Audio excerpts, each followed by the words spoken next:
Ultra 7, in which the protagonist used giant monsters contained within small capsules to help him fight. Okay, seriously, what the hell is going on in this show? 1, 2, 3, 4, 5, 6, 7.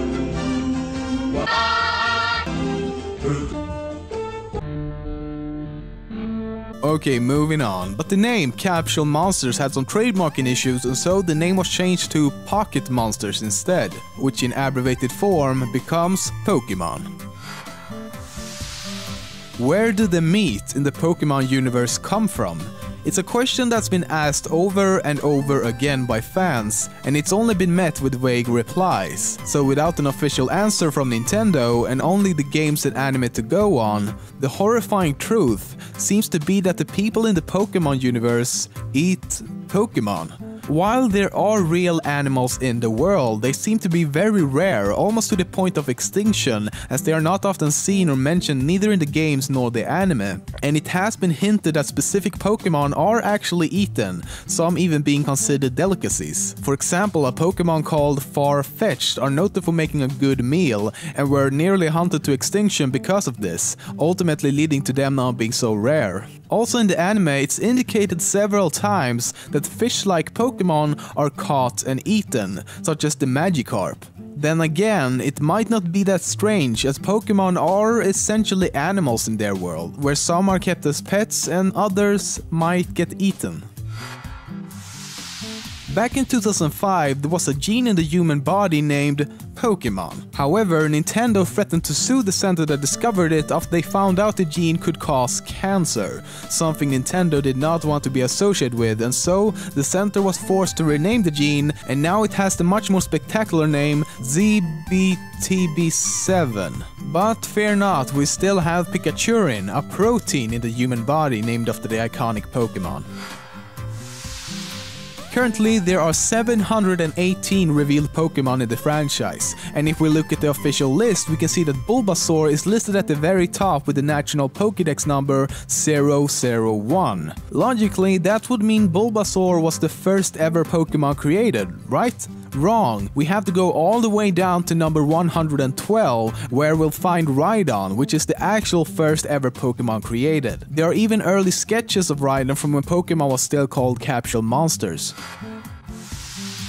Pokemon can be defined using what is called types. Currently there are 18 different types: normal, fire, fighting, water, flying, grass, poison, electric, ground, psychic, rock, ice, bug, dragon, ghost, dark, steel, and fairy. Types function as a way to tell what a Pokemon can and cannot do, more specifically what type of abilities it has in terms of defense and offense. Pikachu, for example, is of the electric type, and a Pokemon can only have one or two types. If a Pokemon existed that had every type, it would interestingly enough only be weak to rock types. The most common is the water type, which consists of 124 Pokemon. The least common is the ghost and fairy type, with only 34 Pokemon each.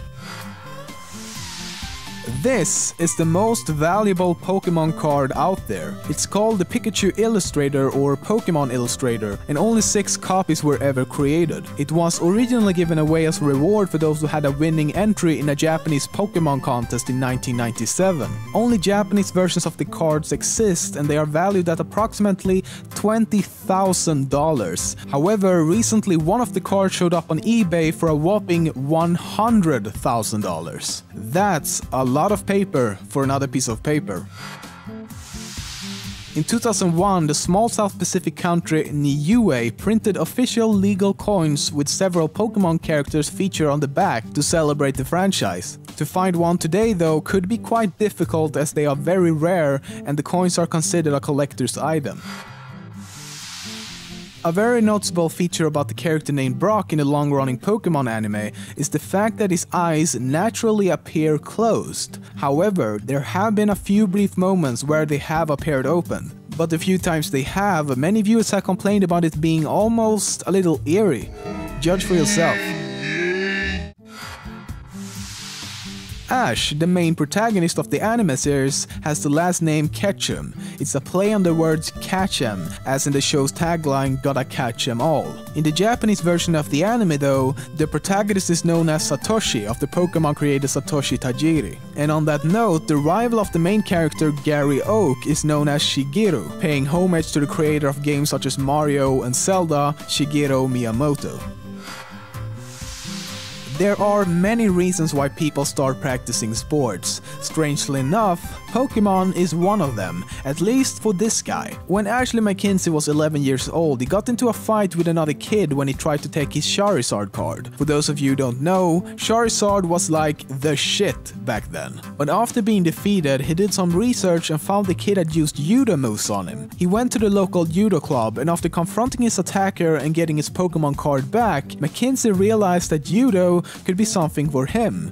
Today, all thanks to that one Charizard card, McKinsey is a judo champion. Individual people subscribed to his channel, and given that he had, should I say, only 5.38 million subscribers exactly a year ago, he's gained almost 19 million subscribers in one single year. This means that for the last year he's gained roughly 1.6 subscribers every second. He's gained more subscribers in 1 year than the third largest channel Smosh has done in 8. PewDiePie also makes a lot of money. He is in fact a millionaire. To get an exact number though is difficult as there are so many variables to consider, and PewDiePie, just like many other YouTubers, has not revealed his earnings to the public. However, if we take a look at the analytics page of another popular YouTube gamer, we can see that he earns roughly $10,000 in 1 month with 6 million views. PewDiePie currently gets around 250 million views per month, which means that if he makes anything close to these numbers, he earns a monthly sum of around $400,000. But the question is, how did he do it? How did he become the #1 channel on YouTube? Especially, how did he do it so fast? Well, if we neglect the fact that it's most likely had a lot to do with timing and just pure good old reliable luck, there are a few things that were in fact working in his favor. For example, PewDiePie usually makes very long videos, everywhere from 10 to 30 minutes long. Add that to the fact that he uploads more or less every single day of the year, and you get the recipe for a lot of watch time. Why this matters is because YouTube's algorithms then sees this huge amount of traffic and promotes his channel even more. In the end, it's a never-ending spiral of promotion by YouTube's systems, as it's working in their own favor. Because you have to remember that YouTube LLC is a business like any other, where the main goal is to make money. So the more people who watch a popular channel like PewDiePie, the more money YouTube makes themselves. If you want a more detailed explanation of this that goes into many other factors, you should check out the Game Theorists, made a great video about this very subject. PewDiePie's real name is Felix Arvid Ulf Kjellberg and was born and raised in Gothenburg, Sweden. He is currently 24 years old, and through YouTube he met his current girlfriend Marcia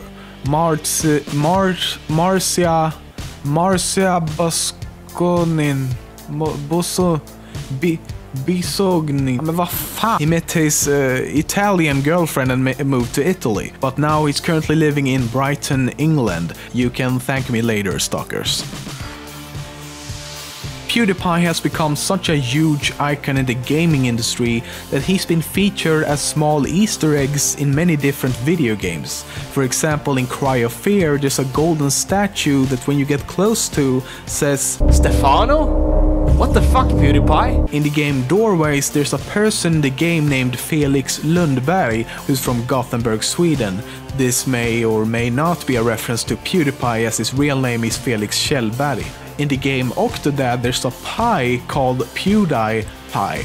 And in Surgeon Simulator 2013, one of the organs in the alien surgery stage is called Pew's Ball.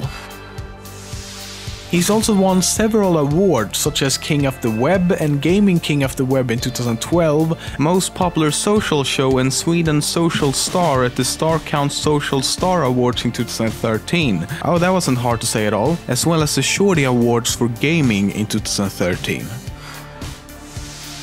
The name PewDie was created from the pew sounds of lasers, and die, well, is self-explanatory. But after forgetting the password to his YouTube account under the name PewDie, he simply created a new one under the name PewDiePie, where pi were apparently completely random. PewDiePie is mostly known for playing horror survival games, such as Amnesia. He also frequently plays not so popular indie games, which in turn usually see an increase in sales. But he actually started his YouTube career by playing Call of Duty, and his very first video is actually him playing Minecraft. If he theoretically kept on growing at the rate his channel is right now, which it won't of course, but just bear with me here. If it did, he would within 3 years have over 100 million subscribers. Accounting for the growth of the human population as well would mean that 1.3% of the whole world's population would be subscribed to PewDiePie's channel. If you're one of those who think that the so-called bro army is annoying now, a dark future awaits you, my friend. A very dark future awaits you.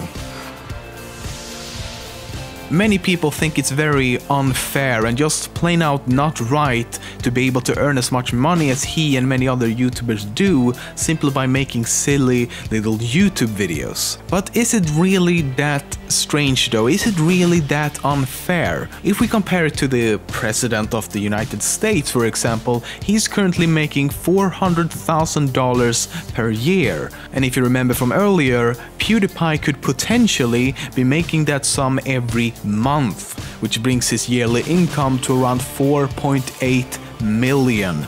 But that's before taxes though. So in that sense, yes, it seems very ridiculous. But that isn't really what YouTubers do now, is it? YouTubers are entertainers and not leaders of a nation, even though one might argue that the president should be making more either way. But I'm gonna let you argue over that in the comments. What we should compare YouTubers to is people in the entertainment business, because that's ultimately what most YouTubers do. We entertain. The most similar jobs would probably be TV hosts and maybe even actors. And here is where it gets good.